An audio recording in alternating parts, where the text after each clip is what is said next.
We now go live to Belgium, where international analyst Ermelinda Malcotte will give us her opinion on this unprecedented day, where the first Venezuelan saints are canonized. Can you hear us, Ermelinda? Yeah, I can hear you. Okay, perfect. So, Ermelinda, this is the first time a Venezuelan is canonized as a saint by the Catholic Church.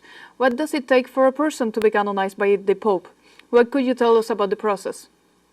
Well, it's a very long and complicated process. Actually, there are two processes you can choose. One is the ordinary one, which is the one that was chosen for the sanctification of José Gregorio Hernández. And the other one is an exceptional process, which is the recognition of someone that has been highly praised by his people, which was the case for José Gregorio Hernández. But the Catholic Church chose to use the ordinary path. So the proposal to canonize him was made first in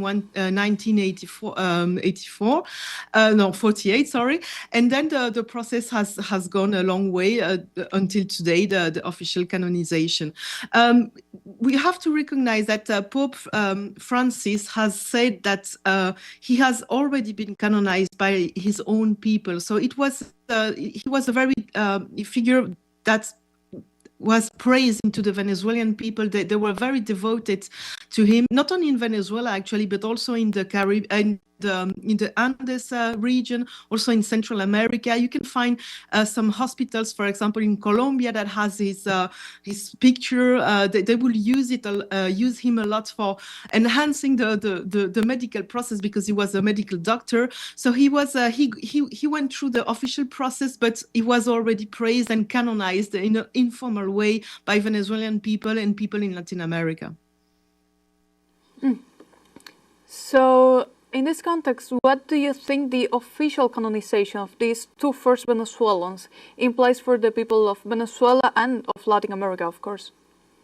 Well, it's very important because there are two different aspects of José Gregorio Hernández that has to be praised. The first one is that he was called the doctor of the poor, which means that he has a very strong solidarity for his own people. It was a very important value for him, and this is why he was praised by the people.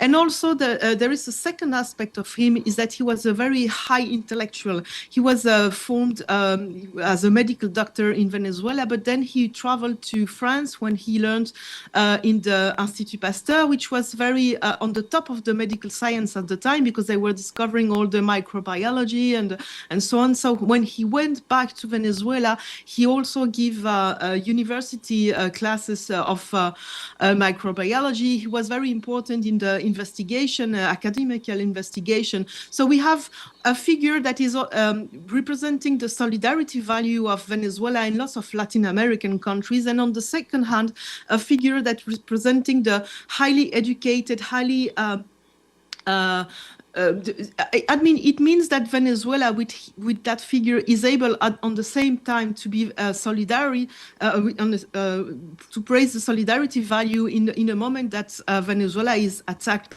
by the U.S. imperialism and so on, but it also signifies that Venezuela can find its own solution. Its own people can bring the country forward for what it's needed. So it's very those two aspects that are very important: solidarity, but also the capacity to bring its own solution to his people. Well, and now on a different note, but also related to this, what do you think the canonization could do for the current process Venezuela is going through, for the current political situation in Venezuela? Well, it's José Hernández, Gregorio Hernández, he's someone that has lots of Venezuelan people are very devoted to him as a saint.